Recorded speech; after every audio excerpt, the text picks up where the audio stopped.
Hello दोस्तों and welcome back. Fitter theory second year. हम निम्मी द्वारा डिज़ाइन क्वेश्चन बैंक जो भारत स्किल पोर्टल पर अवेलेबल हैं उनको सॉल्व कर देख रहे हैं कि सवाल का अर्थ क्या है और दिए गए विकल्पों में से सही विकल्प को कैसे चुनें। 226 which valve is use to permit fluid flow in one direction only.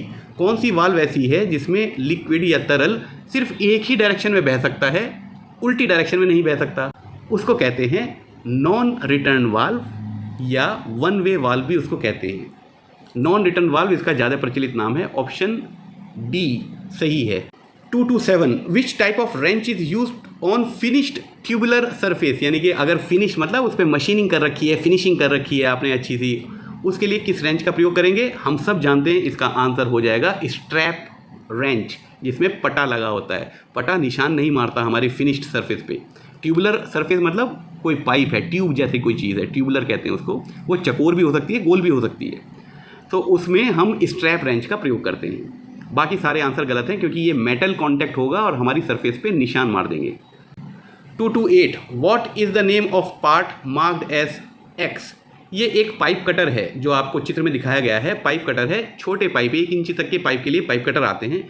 इसमें होता क्या है कि ये जो जहाँ पर एक्स लिखा हुआ है ये एक ब्लेड है जो उस धातु को काटेगा। और ये मैनुअली, मतलब इसमें कोई मशीन मोटर की ज़रूरत नहीं होती, मैनुअली हम काट लेते हैं। 1 इंच तक के पाइप को काटने के लिए आराम से मिलते हैं मार्केट में। ये जो लगे हुए हैं दो, इसको हम कहते हैं गाइड रोलर। ये पाइप इनके बीच में यहाँ पर आके बैठ जाएगा, फंस जाएगा। और फिर हम इसको टाइट करेंगे इधर से, ये है इसका एडजस्टिंग नट। इसको टाइट करेंगे तो पाइप इसके बीच में फंस जाएगा। उसके बाद हम इसको घुमाएंगे। एक पूरा चक्कर काटने के बाद उस पाइप में वो एक धारी मार देगा, निशान मार देगा। फिर एक चक्कर के बाद हम इसको और टाइट करेंगे तो अब ये ब्लेड जो है और पाइप के अंदर घुस जाएगा। फिर हम इसको एक बार पूरा चक्कर घुमाएंगे और टाइट करते रहते हैं, घुमाते रहते हैं, तो हमारा थोड़ी देर में पाइप कट जाता है। तो छोटे व्यास के पाइप को काटने के लिए इस पाइप कटर का हम प्रयोग करते हैं। फैक्ट्री में तो आप किसी भी तरीके से काट लो, लेकिन जहाँ गैस कटर नहीं हो सकता, जहाँ पर रेतियाँ नहीं होंगी, लेथ मशीन नहीं होंगी, वहाँ पर हम पाइप कटर का प्रयोग करते हैं छोटे व्यास के पाइपों को काटने के लिए। हमसे पूछा गया है इस पाइप कटर में ये जो एक्स नाम की चीज़ है ये क्या है। ये ब्लेड है, इसको क्या कहेंगे, कटर व्हील। ऑप्शन ए सही है। कटर व्हील कह लो या ब्लेड कह लो, एक ही बात है। इसका नाम है cutter wheel. 229 what is the capacity of a pipe vice to hold pipe diameter in mm।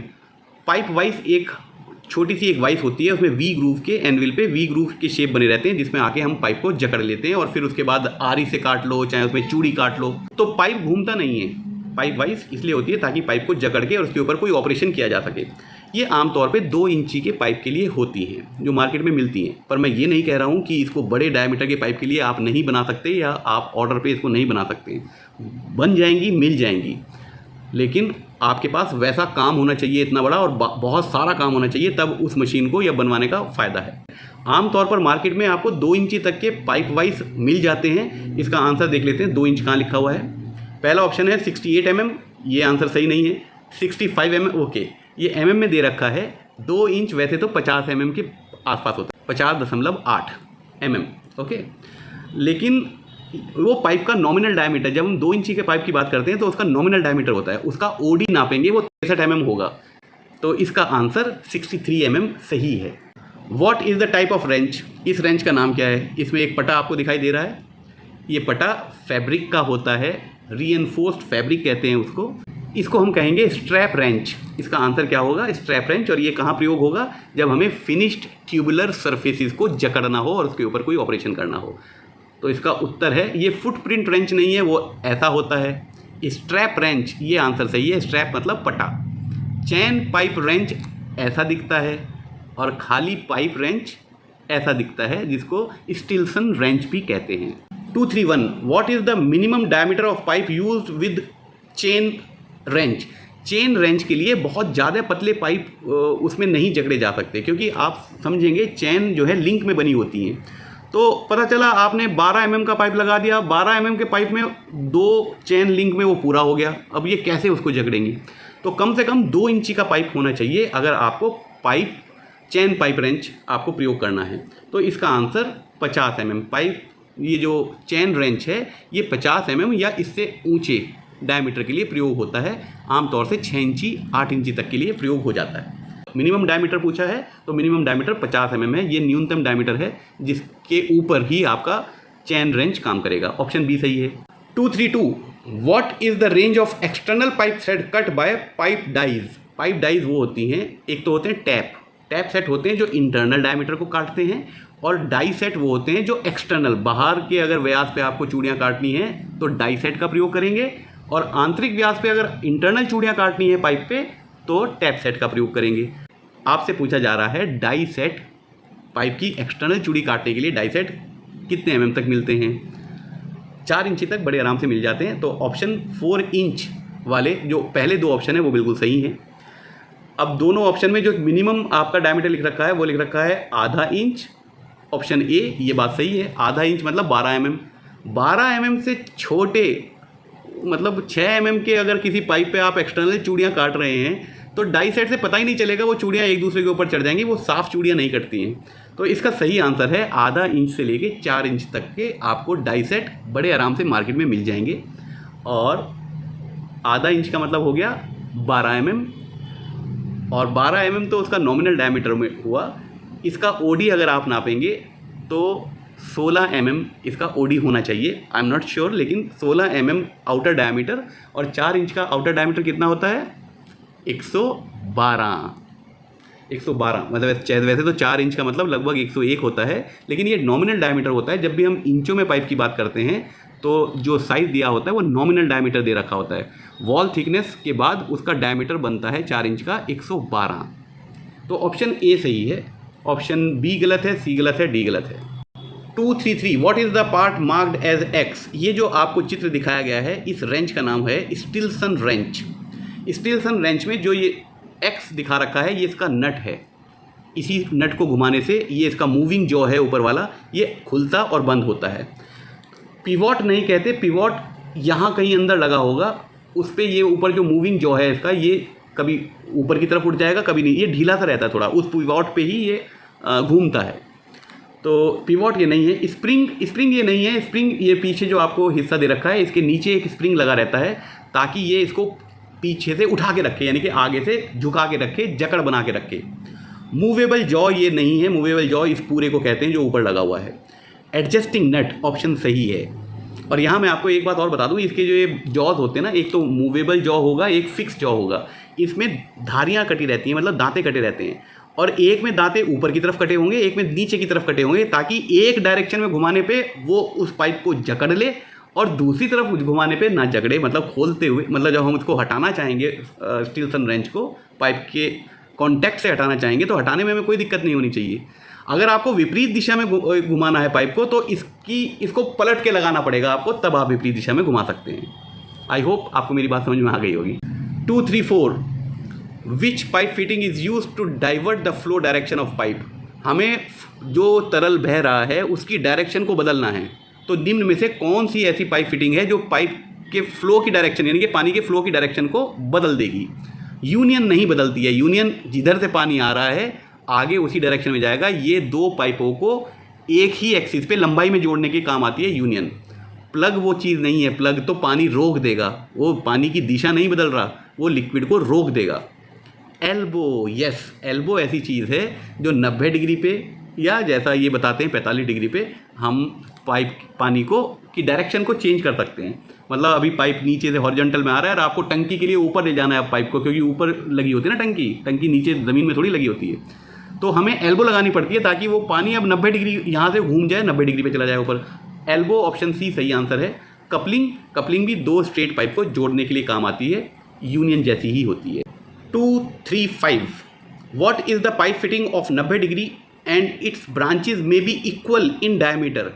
एक पाइप फिटिंग का नाम बताना है जो 90 डिग्री पे फिट होती हो और उनके दोनों तरफ के जो पाइप लगे हुए हैं उनका डायमीटर सेम भी हो सकता है। अब अगर सवाल को हम ढंग से पढ़ें, इसमें लिखा है branches, it's branches may be equal. Branch मतलब ब्रांच, एक मेन पाइपलाइन को ब्रांच नहीं कहते। जब एक पाइप के आगे दूसरी पाइप को लगाते हैं हम उसको ब्रांच नहीं कहते, वो उसी पाइपलाइन को का हिस्सा है, वो पाइपलाइन कहलाती है। लेकिन जब हम उसको 90 डिग्री पे निकालते हैं तो हम ब्रांच कहते हैं। ऐसा कब होता है? जब हम टी जॉइंट लगाते हैं। इसका सही आंसर क्या है? टी जॉइंट, क्योंकि क्वेश्चन में ब्रांच लिखा है। अगर ब्रांच ना लिखा होता तो इसका आंसर एल्बो जॉइंट हो सकता था। कपलिंग जॉइंट और यूनियन जॉइंट नीचे के दोनों आंसर गलत है, क्योंकि ये 90 डिग्री पे नहीं फ्लो की डायरेक्शन को बदलते हैं। सिर्फ टी जॉइंट ऐसा होता है जिसमें ब्रांच होती है और 90 डिग्री पे आपको पानी की फ्लो दे देगा। What is the pipe fitting? इस पाइप फिटिंग का नाम बताना है। इसमें इंटरनल चूड़ियाँ कटी हुई हैं और एक तरफ ये उभरा हुआ हिस्सा जो है, इसका मतलब ये होता है कि इसमें एक ही तरफ चूड़ी कटी हुई है, दूसरी तरफ नहीं कटी हुई है। तो ऐसा तभी हो सकता है जब नीचे से ये बंद हो। इसको हम कैप कह सकते हैं। नीचे आंसर देख लेते हैं। रिड्यूसर ये नहीं है, क्योंकि दोनों तरफ के सिरों पे मुझे कहीं भी ज़्यादा और छोटा, बड़ा और छोटा व्यास नहीं दिखाई दे रहा है, तो रिड्यूसर आंसर गलत है। निपल ये नहीं हो सकता, निपल में तो बाहर चूड़ियाँ कटी होती हैं। कैप ये हो सकता है अगर नीचे का इसका सतह बंद हो। कैप ये तभी होगी अगर ये नीचे से भी खुला हुआ है तो कैप नहीं होगी, तब ये कपलिंग हो सकती है। अगर ये नीचे से हिस्सा खुला हुआ है इसका, तो ये कैप नहीं हो सकती। बंद है तो कैप हो सकती है, तो आंसर कैप हो सकता है। कपलिंग भी इसलिए नहीं हो सकती क्योंकि इसका एक ही तरफ मोटा दिखाई दे रखा है। अगर दोनों तरफ चूड़ियाँ कटी होती तो दोनों तरफ इसमें ये उभरे हुए हिस्से होते। प्लग तो ये बिल्कुल नहीं है, प्लग में तो बाहर की चूड़ियाँ कटी होती है, तो इसका एक आंसर सही है, वो है कैप। ऑप्शन सी बिल्कुल सही है। 237 what is the pipe fitting? इस पाइप फिटिंग का नाम बताना है। अब एक तरफ से बड़े व्यास का पाइप लगने वाला है और नीचे जाके वो छोटे व्यास के पाइप में फिट होने वाला है। दोनों का सेंटर सेम है। ये रिड्यूसर है, कॉन्सेंट्रिक रिड्यूसर। ये कैप नहीं है, प्लग नहीं है, कपलिंग नहीं है, ये रिड्यूसर है। और रिड्यूसर भी कौन सा है? कॉन्सेंट्रिक, क्योंकि इधर से भी व्यास कम हुआ है, इधर से भी व्यास कम हुआ है, और इनके दोनों छोरों के मध्य बिंदु एक ही एक्सिस पे फॉल करेंगे। 238 which valve is use to control flow and is only kept in either open or closed position? एक ऐसी वाल्व का हमें नाम बताना है जो फ्लो को कंट्रोल करती है। मतलब फ्लो को कंट्रोल करना मतलब अगर पानी ज़्यादा हमें भेजना है या कम करना है, आगे जो पानी जा रहा है, उस तरीके की वाल्व को क्या कहेंगे? और या तो ये खुली हुई होती है या ये बंद होती है। क्या आप समझ पाए ये किस वाल्व की बात कर रहे हैं? इसको कहते हैं गेट वाल्व। आपने कभी कोई डैम देखा है? डैम, बांध, या कहीं से ऐसे कोई नहर जा रही हो, दूसरी तरफ उस नहर का फ्लो काटना हो, तो बीच में हम गेट लगा देते हैं लोहे के बड़े बड़े, वो वाल्व ही हैं। या तो वो बंद हो रहे होंगे तो पानी सारा का सारा मेन नदी में से जा रहा होगा। लेकिन बरसातों के मौसम में, जैसे यमुना जी में पानी बहुत ज़्यादा आ जाता है और दिल्ली में बाढ़ का संकट आ जाता है, तो हम जो बरसाती नदी होती हैं, जो छोटी छोटी नहरें होती हैं, उनके गेट खोल देते हैं। तो या तो ये गेट बंद होते हैं या ये गेट खुले रहते हैं। इनको हम कहते हैं गेट वाल्व। ऑप्शन ए सही है। 239 where universal coupling is used? Universal coupling होती है जब हमारी दो शाफ्टों को हमें घुमाना है, मतलब दो शाफ्टों को जोड़ना है और दोनों शाफ्टों के एक्सिस में थोड़े से डिग्री का फ़र्क है, मतलब 15 डिग्री तक इनके बीच में एंगल बन रहा है, कोण बन रहा है। अगर बिल्कुल सीधा होता तो डायरेक्ट कपलिंग लगा दो ना आप, एक शाफ्ट दूसरी शाफ्ट को लंबाई में घुमा देगी। लेकिन अगर कोण बन रहा है तो कपलिंग काम नहीं करती, तब हमें यूनिवर्सल कपलिंग एक होती है, उसमें एडजस्टमेंट होता है, वो डिग्री पे भी घूमती हैं बिना टूटे। ऑटोमोबाइल व्हीकल्स में यस होती हैं, जो आपका डिफरेंशियल जा रहा होता है पीछे, मतलब आपके इंजन तो आपकी बोनेट में आगे लगा रहता है और ड्राइव आपकी पिछले टायरों में आती है कार के या ट्रक के। तो जो पीछे तक ड्राइव ले जाती है, आप ट्रक के नीचे देखना, एक पावर ट्रांसमिशन एक शाफ्ट होती है, घूम के चलती है और पीछे जाके वो एक ढोलक जैसी चीज़ में घुस जाती है, उनके बीच में वहाँ पर यूनिवर्सल कपलिंग लगी रहती है। तो ऑटोमोबाइल व्हीकल्स यस, ये आंसर हो सकता है। टेक्सटाइल मिल्स हो सकता है मैंने कभी देखा नहीं, लेकिन इसको मना नहीं किया जा सकता कि टेक्सटाइल मिल्स में डिफरेंस या यूनिवर्सल कपलिंग का कोई प्रयोग नहीं होता होगा। इंजीनियरिंग मशीन्स क्यों नहीं हो सकता? इंजीनियरिंग मशीन्स बहुत डाइवर्सिफाइड एक टर्म है, और ऑटोमोबाइल व्हीकल क्या ये इंजीनियरिंग मशीन नहीं है?